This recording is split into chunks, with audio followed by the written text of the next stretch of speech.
آپ کو یاد ہے میں نے ایک تسبیح بتائی ہوئی ہے، جو بندہ یہ تسبیح صبح شام پڑھے گا، میں نے اس کے کوئی کام اٹکتے نہیں دیکھے، اس کو بھٹکتے نہیں دیکھا، اس کو ذلیل نہیں دیکھا، اس کو خوار نہیں دیکھا، اس کو رسوا نہیں دیکھا، اس کو پریشان نہیں دیکھا، اس کو مایوس نہیں دیکھا، اس کو الجھنوں میں نہیں دیکھا، اس کو برباد نہیں دیکھا، اگر برباد ہے تو شاد دیکھا، مایوس ہے تو خوشحال دیکھا، مقروض ہے تو ہرا بھرا دیکھا، مریض ہے تو صحت مند دیکھا، بھٹکا ہوا ہے تو اہدنا الصراط المستقیم کی راہیں پاتے دیکھا، گناہوں میں الجھا ہوا لچڑا ہوا ہے تو ولایت کے تاج سجتے سجاتے دیکھا۔ آپ کو یاد ہوگا میں نے ایک تسبیح بتائی تھی، میں نے کسی بھی مشکل میں، کسی بھی پریشانی میں، کسی بھی غم میں، کسی بھی دکھ میں میں نے دیکھا، میں نے اس مشکل اور پریشانی میں اس بندے کو سلجھتے دیکھا، الجھتے نہیں دیکھا، اور بندشوں اور حالات سے نکلتے دیکھا اس بندے کو۔ وہ ایک تسبیح تھی، وہ صرف ایک تسبیح تھی، وہ تسبیح تھی یا اللہ میں بے بس ہوں تو بے بس نہیں۔ آپ کو یاد ہے؟ وہ صرف ایک تسبیح، ایسے ڈوبے ایسے ٹوٹے جیسے ڈوبتے کو تنکے کا سہارا، ٹوٹتا کہتے ہے مجھے کوئی بچا لے، اس وقت اس کی فریاد کیا ہوگی۔ امام احمد بن حنبل رحمت اللہ علیہ نے ایک شخص کو دیکھا کہ وہ ہر وقت استغفار کرتا ہے، جب بھی قدم اٹھاتا ہے استغفار کرتا ہے، جب بھی قدم اٹھاتا ہے استغفار کرتا ہے۔ تو پوچھا اس کا کوئی فائدہ بھی ہوا؟ کہنے لگا میں نے اللہ سے آج تک جو بھی مانگا ملا۔ کہو سبحان اللہ۔ اللہ سے آج تک جو بھی مانگا ملا، جو بھی مانگا ملا۔ آپ یقین جان لیں، آپ یقین کر لیں کہ آپ اگر بستر پہ بیٹھ کے بھی صرف ایک تسبیح گڑ گڑا کی استغفار کی کریں اور اپنے آپ کو دنیا کا سب سے بڑا مجرم، دنیا کا سب سے بڑا مجرم اللہ کی نظر میں، میں کہتا ہوں چٹکیوں میں کام ہو جائے، اور چٹکیوں میں مسئلے حل، اور چٹکیوں میں پریشانی دور، اور چٹکیوں میں ناکامی ختم، اور چٹکیوں میں ذلت کے فیصلے عزت میں، اور مشقت کے فیصلے راحت میں، اور قرضوں کے فیصلے خوشحالی میں، اور بندشوں کے فیصلے کھلنے میں اللہ کرتا۔ اب کر کے دیکھیں تو صحیح۔ اگر زندگی کے سبق میں آگے بڑھنا ہے، کامیابیاں آگے اور سبقت لے جانا ہے، تو ان فرامین پہ عمل کریں۔ وقار بھی ملا، مانگنا بھی ملا، رونا بھی ملا، اشک بھی ملے، آنسو بھی ملے۔ ایسا ممکن ہے کہ میں مالدار ہو سکتا ہوں؟ ہاں ہو سکتا ہے، پر میں اللہ نے قرآن میں فرمایا ہے کہ جب تم استغفار کو لازم پکڑو گے، بیٹے، نہریں، نعمتیں، میوے، رزق، میری حضور کے ایک ایک فرمان میں سچ ہے، حقیقت ہے، حقیقت ہے۔ اگر زندگی کے سبق میں آگے بڑھنا ہے، کامیابیاں آگے اور سبقت لے جانا ہے، تو ان فرامین پہ عمل کریں۔ یہ جو چھوٹی چیزیں میں نے آپ کی خدمت میں عرض کی ہیں، ان پہ عمل کریں۔ آئیں پھر ایک اور چیز بھی تحفہ دیتا ہوں، حضرت امام حسن کا، یہ وہ گھرانہ ہے اہل البیت کا، جن کی برکتوں سے معاشرے کو، زمانے کو دنیا بھی ملی، دین بھی ملا، عشق بھی ملا، حرمت بھی ملی، عزت بھی ملی، وقار بھی ملا، مانگنا بھی ملا، رونا بھی ملا، اشک بھی ملے، آنسو بھی ملے، اور اللہ کے خزانوں سے لینے کا مزاج بن گیا۔ اللہ سے لینے کا مزاج انہوں نے بنایا۔ امام حسن بیٹھے تھے جو حضرت امام حسین کے بڑے بھائی تھے رضی اللہ تعالیٰ عنہ، سلام اللہ رضوان اللہ تعالیٰ علیہ اجمعین۔ تو آپ کی خدمت میں ایک شخص آیا، کہا کہ فصل جو ہے وہ میری بہت زیادہ، اس کی کھجور کی بارش ہی نہیں ہے، اور میں نے کچھ جو بیے ہوئے ہیں، کچھ فلاں چیز ہے، بارش ہی نہیں ہے، بارش کی دعا فرما دے۔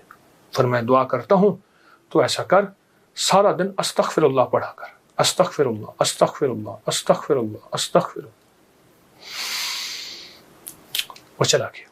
ایک اور آیا، یرسل السماء علیکم مدرارا، بارش۔ ایک اور آیا، کہا کچھ بھی نہیں ہے. ایسا ممکن ہے کہ میں مالدار ہو سکتا ہوں؟ ہاں ہو سکتا ہے. تو فرمایا سارا دن استغفار کیا کر، استغفر اللہ استغفر اللہ. ایک اور آیا، کہا گھر نہیں ہے، جھونپڑا بھی نہیں ہے، کہ مجھے گھر مل سکتا ہے؟ فرمایا ہاں مل سکتا ہے. فرمایا کیا؟ میں استغفار کیا کر، سارا دن استغفر اللہ پڑھا کر، بہت پڑھا کر. ایک اور آیا، اس نے کہا میں چاہتا ہوں میرے باغ ہوں اور میں باغات کا مالک ہوں، مجھ جیسا فقیر تنگ دست ایسا ہو سکتا ہے؟ میں ہو سکتا ہے. میں کیا؟ میں استغفار کیا کر. جو سائل آ رہا تھا اسے استغفار بتا رہے تھے.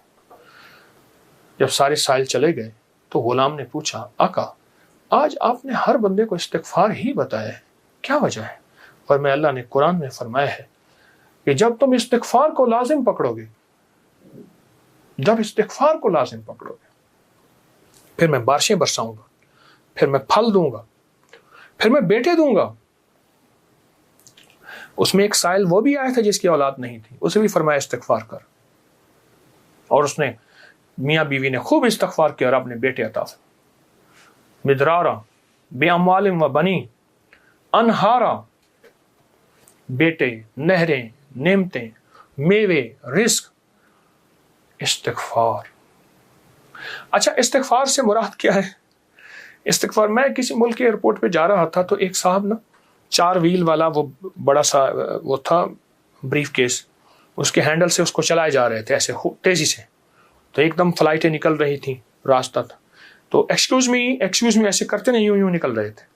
تو مجھے استغفار یاد آیا، اور ایکسکیوز می کہتے تھے نا، لوگ راستہ دے دیتے تھے. اچھا جب بندہ استغفار کہتا ہے، استغفار کرتا ہے، ایسی راہیں کھل جاتی ہیں، ایسے راستے کھل جاتے ہیں، ایسی منزلیں آسان ہو جاتی ہیں. کیوں؟ فرمایا تم سارے کے سارے خطا کار ہو، آقا کا فرمان ہے، مفہوم ہے، اور بہترین خطا کار وہ ہے جو توبہ کرنے والا.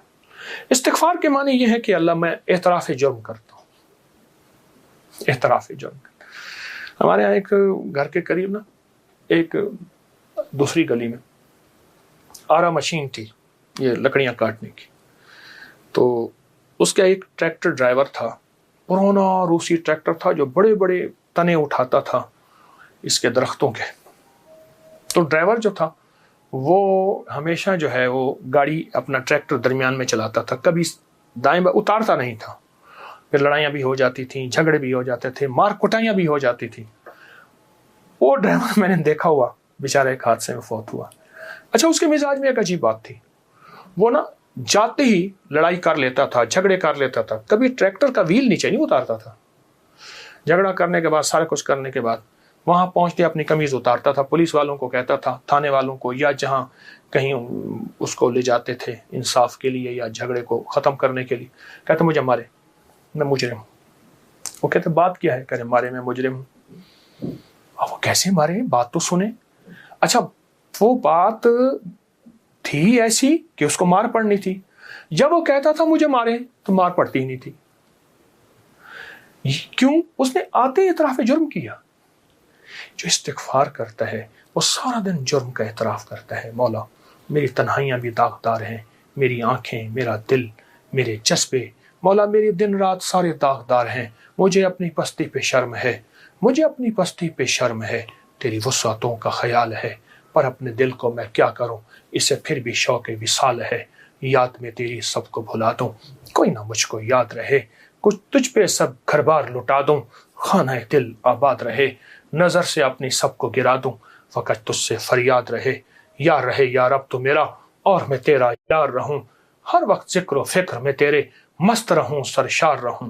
ہوش رہے نہ مجھ کو کسی کا، مگر میں تیرا ہوشیار رہوں. ہاں یہ استغفار ہے کہ مولا مجھ سے بڑا کوئی دنیا میں مجرم ہے ہی نہیں.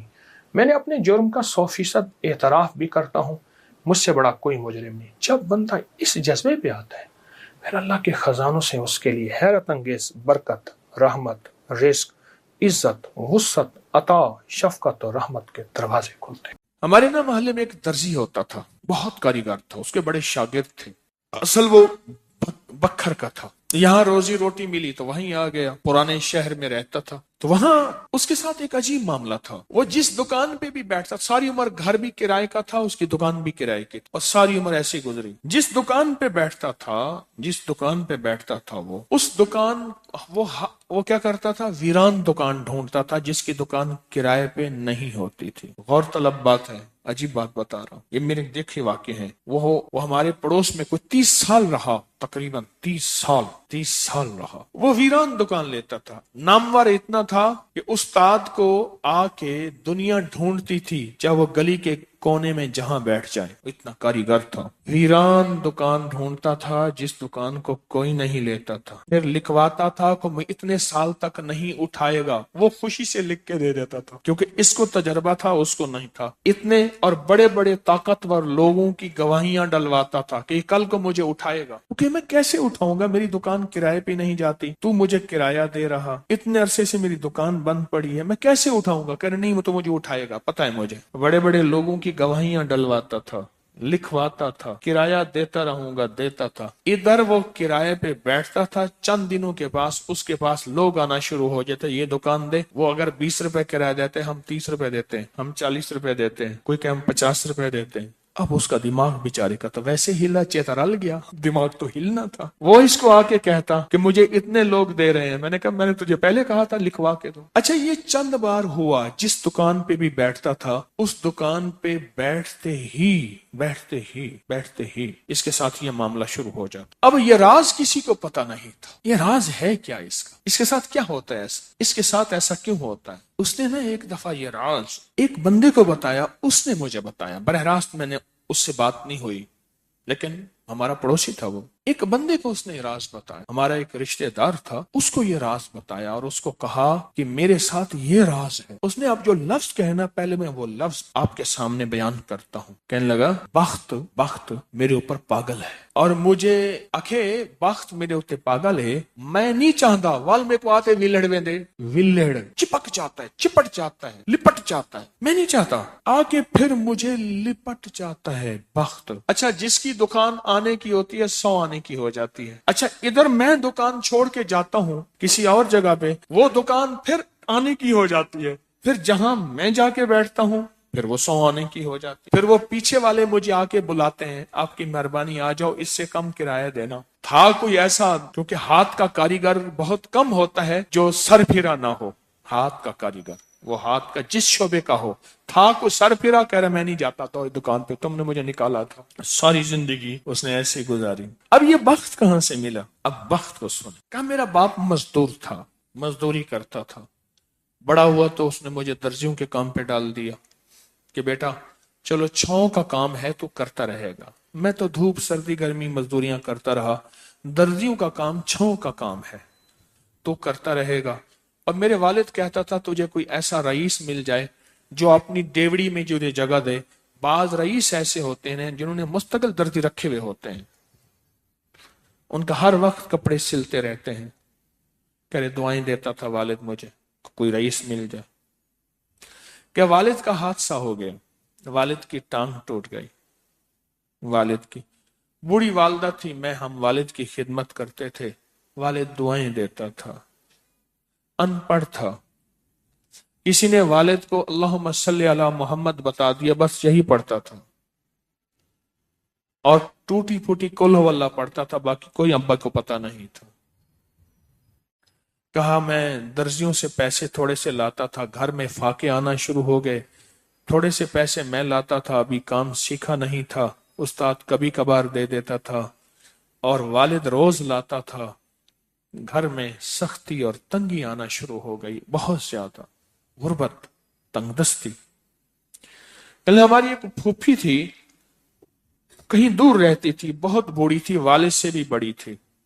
وہ آ کے ہمارے گھر اس نے قیام کر لیا کہ تمہارے والد کی خدمت کروں گی. اس کے بیٹے اسے ٹھوکریں مارتے تھے اور اس کی عزت نہیں کرتے تھے. وہ پھر گھر آ گئی. اب میری ماں مجھے دیکھے, میں اپنے دیکھوں. ماں نے کہا بیٹا آ گئی ہے, اس کی بھی خدمت ساتھ کرنی ہے. اب پھوپھی نے, ایک پھوپھی بوڑھی ابے سے بڑی, ایک والد معذور, بوڑھی والدہ, اور بہت سارے بہن بھائی. کہا کہ کئی راتیں ایسی گزرتی تھی میں اور میری ماں نہیں کھاتے تھے، ہم فاقوں میں سوتے تھے، پھپھی کو کھلاتے تھے۔ کہا پھپھی کھاتی بہت تھی، کھاتی بہت تھی، آپ بچوں کا سب کچھ کھا جاتی تھی، سارا اپنا بھی کھا جاتی تھی، کھاتی بہت تھی پھپھی۔ کہا اس سے چھینتے تھے تو پھپھی لڑنے پہ آ جاتی تھی۔ ایک گھر میں عجیب کشمکش تھی۔ کہا ان سختیوں تلخیوں میں میں ان کی خدمت کرتا رہا، باپ کی ماں کی خدمت کرتا رہا، حتیٰ کہ والد پتہ نہیں کتنے سال کہے مجھے بھول گئے، فوت ہو گئے۔ اور پھپھی نے کے دل میں یہ بات آئی کہ ہم نے والد کو زہر دیا۔ اس نے سارے جہان کو کہنا شروع کیا کہ انہوں نے والد کو زہر دے دیا، میرے بھائی کو مار دیا۔ گھر میں روٹی بھی کھاتی تھی، بچوں سے چھین کے بھی کھاتی تھی، چوری چھپے بھی کھاتی تھی، دن رات بھی کھاتی تھی، ہمیں برا بھلا بھی کہتی تھی، لوگوں کے ہاں شکوے بھی کرتی تھی۔ پھوپھی نے جینا حرام کر دیا۔ کہا میری ماں کہتی تھی بیٹا کوئی بات نہیں، برداشت کرو۔ برداشت کرتے کرتے پھوپھی بھی چلی گئی اور اس کو اللہ کی امانت کو اللہ کے سپرد کیا، اور پھر اب ماں رہ گئی۔ اب میں نے اپنی ساری توجہ ماں پہ ڈال دی۔ کہا اماں کیا کرتی؟ خالی چھابی نہیں ہوتی ہے، چھابی روٹی تو تھوڑی سی ہوتی تھی، کھا لیتے تھے، خالی چھابی ہاتھ میں ایسے لے کے نا کہتی اللہ اس کو اتنا بخت دے، اتنا بخت دے، اس کے ساتھ دھرتی لگے تو اس کو بخت دے، اس کے ساتھ سوئی لگے تو اس کو بخت دے، اس کے ساتھ دھاگا لگے تو اس کو بخت دے، اس کے کپڑے جو پہنے اس کو بخت دے، اس کو جو دیکھے اس کو بخت دے، اس کو جو اس کو دیکھے اس کو بخت۔ اماں چھابی لے کے مانگتی تھی، روتی تھی، اور بعض اوقات چھابی میں اماں کے بہت سارے آنسو ہوتے تھے۔ کہ بس یہ نظام چلتا رہا چلتا رہا، اماں بھی گزر گئی۔ اب اس کے بعد پھر میں میرے بچے، اب جو بخت کے دروازے کھلے، میں جس کو دیکھتا ہوں اس کو بخت، جو میرے کپڑے پہنتا ہے اس کو بخت، جس سے سوئی خریدتا ہوں اس کو بخت، جس سے دھاگا خریدتا ہوں اس کو بخت، جس کی جگہ پہ بیٹھتا ہوں اس کو بخت۔ بخت جب بیدار تھا بدبخت آنکھیں سو گئیں۔ خیال کرنا ابھی بخت بیدار ہے، کہیں بدبخت آنکھیں سو نہ جائے۔ وہ دعاؤں کا ذخیرہ اس درجی کے پاس تھا، وہ دعاؤں کا ذخیرہ، پھپھی کی ناگواریوں کا ذخیرہ، ابی کی صبر کا ذخیرہ، پھپھی کی ناگواریوں کا ذخیرہ، اماں کے صبر کا ذخیرہ وہ ساتھ تھا۔ بس سہتا رہا، چلتا رہا۔ اللہ کے نامہ اعمال میں، اللہ کے نظام میں لکھا جاتا رہا، کو تجھے کوئی دعائیں دے نہیں رہا، نہ دے، میرے نظام میں تو ان لوگوں میں ہے جن کے ساتھ دعائیں ملتی ہیں، جن کے ساتھ دعائیں لگتی ہیں، جن کے ساتھ دعائیں لپٹ جاتی ہیں، تو ان لوگوں میں ہمیں دعاؤں کا ذخیرہ چاہیے، ہمیں دعائیں چاہیے کسی کی، ہم کسی کی دعاؤں میں آ جائیں۔ میرے حضرت فرماتے تھے نظر بد لگتی ہے نا کھا جاتی ہے، اس طرح اچھی نظر بھی لگتی ہے۔ تجھے کسی اللہ والے کی اچھی نظر لگ جائے، تجھے مرشد کی اچھی نظر لگ جائے، تجھے ماں باپ کسی درویش کی اچھی نظر لگ جائے، اور نظر تیرا کام بنا دے گی۔ جس طرح بری نظر کھا جاتی ہے، برباد کر دیتی ہے، اس طرح اچھی نظر آباد اور شاد کر دیتی ہے، مراد کر دیتی ہے۔ اس ویڈیو کو لائک اور شیئر کریں، اب کریں یوٹیوب چینل کو سبسکرائب کریں اور روزانہ زیادہ سے زیادہ سبسکرائب کروائیں۔ آپ دوسروں کے لیے صدقہ جاریہ بنیں گے، اللہ پہلے آپ کے دکھ ڈالے گا۔ مسبب الاسباب کی ضربیں ہیں، اور یا مسبب الاسباب کا دل کے اندر کا درد ہے۔ دراصل یا مسبب الاسباب ایک ذکر ہے، ایک فریاد ہے۔ دراصل یہ ایک فریاد ہے، یہ ایک فریاد ہے، اور یاد رکھیے گا فریادوں کو بہت سنتا ہے، یہ دراصل ایک فریاد ہے۔ آپ کس کے نا معنی میں کھو جائیں، اس کو اردو میں معنی میں دیکھیں، یا مسبب الاسباب کے نا اردو کے معنی میں دیکھیں تو یہ ایک فریاد ہے، ایک غم کی آواز ہے، ایک دکھ اور درد کا ایک نظام ہے، یا مسبب الاسباب۔ بس اس فریاد کو اپنا فریاد، اس غم کو اپنا غم، اس درد کو اپنا درد بنا کے اس کی بارگاہ میں جب پیش کرتے ہیں، اوپر سے فیصلے، عزت، دولت، رزق، صحت، وسعت، برکت، راحت، رحمت، خوشیاں، خوشحالیاں، کامیابیاں، عطا، شفا، کرم، جود، سخا، بس پھر تو اس کو درد بنا کے اور غم بنا کے فریاد کی شکل میں پیش کریں گے۔ مجھے کہنے لگے، مجھے وہ شخص کا چہرہ یاد ہے، کہنے لگے ہم اس کی فریادیں سن رہے تھے، ہمیں پتہ نہیں وہ ڈوبا ہوا ہے، کنویں کی منڈیر نہیں تھی، اندھیرا تھا، وہ کنویں میں گر گیا، اچھا کنویں میں زیادہ پانی بھی نہیں تھا، وہ فریادیں کرتا رہا، ہائے مجھے نکالو، مجھے نکالو۔ صبح گئے تو مرا ہوا تھا۔ کئی لوگوں نے کہا ہم نے فریادیں سنی تھی، ہم نے کہا پتہ نہیں کون ہے، یہی ہمارا چچا تھا۔ کہا پھر تو ہم اس کی فریادیں کی آواز ہماری کانوں میں گونج رہی تھی جو ہم روتے تھے، میں تکون وانگو کرلاواں، کہا روتے تھے کہ اس کی فریادیں تھی کہ مجھے نکالو، مجھے کنویں سے نکالو۔ رات کا وقت تھا، نظر بھی کمزور تھی، بڑھاپا بھی تھا، اندھیری رات بھی تھی، کنویں کی منڈیر بھی نہیں تھی، کنویں میں گر گیا، ساری رات فریادیں کرتے کرتے مر گیا۔ اے نقصان ہر دم راسی روندی ہی مر جاواں ہو، نہ میں سونی نہ دولت پلے کیوں کر یار مناواں ہو۔ تو یا مسبب الاسباب تو فریاد ہے۔ میں نے جتنے زندگی کے سال ہو گئے ہیں بتاتے بتاتے بتاتے، مجھے آج تک کوئی ایسا نہیں ملا کہ رزق دیدار مصطفیٰ 2، رزق دیدار مصطفیٰ، جادو، جنات، اثرات اور بندشوں کا جڑ سے خاتمہ، برکت 4، لا علاج بیماریوں کا خاتمہ 5، بے شمار برکات، لا علاج بیماریاں، دکھی بیماریاں۔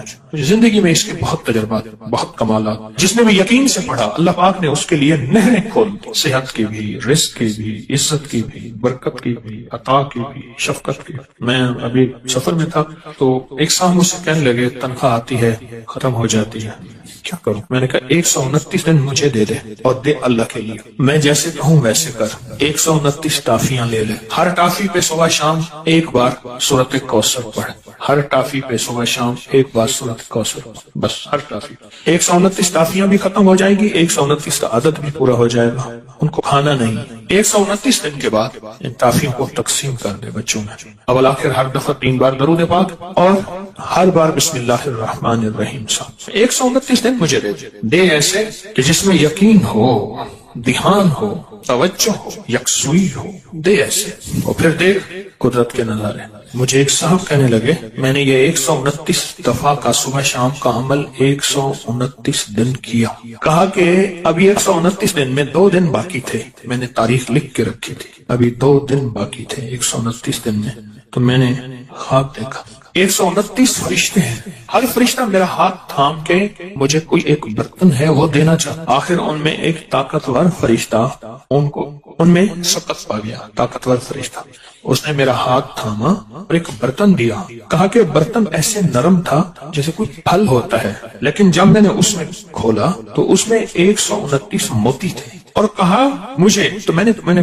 ان سے کہا یہ 129 موتی کس لیے ہیں؟ کہا کہ تو نے جس یقین، دھیان، توجہ سے یہ عمل پڑھا، یہ 129 برکات عرشوں سے آئی ہیں۔ اور آگے جو لفظ کہا وہ ذرا سننے کا ہے، فرمایا جس کے لیے اللہ کی ایک برکت بھی آ جائے تو اللہ اس کی نسلوں کو پال کے دکھاتے ہیں، اور تیرے پاس 129 برکتیں آئیں گی، اس کو سنبھال کے رکھنا اور اس کو پڑھنا نہ چھوڑنا۔ یہ نصیحت کی انہوں نے مجھے کہ اس کو پڑھنا نہ چھوڑنا اور اس کو سنبھال کے رکھنا۔ آپ کو سوچیں 129 بار سورۃ کوثر پڑھنے میں کتنا وقت لگتا ہے، 5 منٹ, 10 منٹ, 15 منٹ, 20 منٹ, 1 گھنٹہ, 2 گھنٹے کتنے لگتے ہیں؟ ایک صاحب کہتے ہیں 8 منٹ, ایک کہتے ہیں 15 منٹ, 20 منٹ. چلو میں 20 منٹ لیتا ہوں.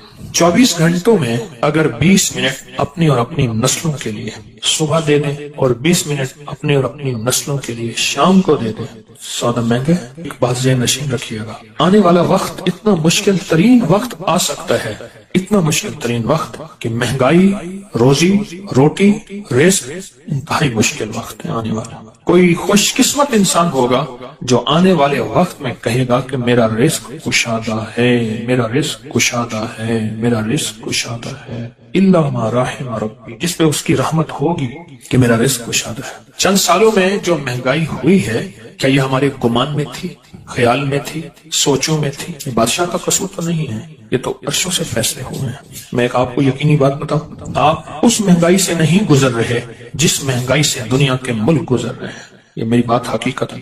جب انسان باہر نکلتا ہے پتہ چلتا ہے یہ کیا, جس میں اللہ چاہے اس میں مہنگائی کا اثر ہی نہ ہو. سورۃ کوثر آ گئی تو پھر تو سمندر کیا, دریا کیا, نہر کیا, کائنات آ گئے. اور یہ دریا ہمارے بتانے کے ہیں, یہ دریا ہے, دنیا کے بڑے بڑے دریا موجود ہیں, یہ ہمارے سمجھانے کے لیے ہیں. جو اللہ کے خزانے کے دریا ہیں وہ کون پہچان سکتا ہے, وہ کون جان سکتا ہے, وہ کس کی سمجھ میں آ سکتی ہے کہ اللہ کے خزانے میں کتنے بڑے دریا ہیں. آپ کی زبان پہ سورۃ کوثر آئی ہے تو معلوم ہوا کہ اللہ کوثر کے خزانے آپ کو دینا چاہتے ہیں تو زبان پہ جاری کیے ہیں. عطا اس وقت ہوتی ہے جب اوپر سے شفقت ہوتی ہے, اور جب شفقت ہوتی ہے پھر عطا ہوتی ہے. سورۃ کوثر آئی ہے. پرانی بات ہے, ایک صاحب مجھے ملے, کہے آپ سورۃ کوثر بتاتے ہیں. میں جو بتاتا ہوں, مجھ سے کہنے لگے کہ میرے والد کہتے تھے کہ میرے پردادا, اس وقت میں چھوٹا سا تھا, میرے والد کہتے ہیں کہ میرے پردادا, والد کہتے ہیں میں اس وقت چھوٹا سا تھا, میرے پردادا کہتے تھے بیٹا کبھی روزی روٹی کا فکر نہ کرنا, کبھی فقر اور غربت کا فکر نہ کرنا, کبھی قرضوں کا فکر نہ کرنا, اور کبھی تیرے اوپر جادو کوئی حملہ آور ہو, دنیا کا کوئی بڑا جادوگر ہے اس کا فکر نہ کرنا. کس کو کہتے تھے؟ میرے والد کے والد کو, میرے دادا کو پردادا کہتے تھے, اور کہتے تھے میں چھوٹے ہوتے ہوئے سنتا تھا. دلیل یہ دیتے تھے کہ اس کا فکر نہ کرنا, اس کا فکر نہ کرنا, اس کا فکر نہ کرنا. اس کی دلیل کیا دیتے تھے؟ دلیل یہ دیتے تھے کہ بیٹا میں نے سورۃ کوثر پڑھی ہے اور خوب پڑھی ہے, اور سورۃ کوثر میں یہ سارے وعدے موجود ہیں, اور میں نے اپنی نسلوں کی نیت کر کے پڑھی ہے. اللہ سچا, اس کے وعدے سچے, لہذا پریشان نہ ہونا. مجھ سے کہنے لگا کہ اب میں بوڑھا ہو رہا ہوں اور میرے پوتے ہو گئے ہیں. پھر اس نے نسلیں گنوائی, میرا پوتا, میرا بیٹا, میں 3, ابا 4, ابے کا ابا 5, اور وہ بتانے والا 6.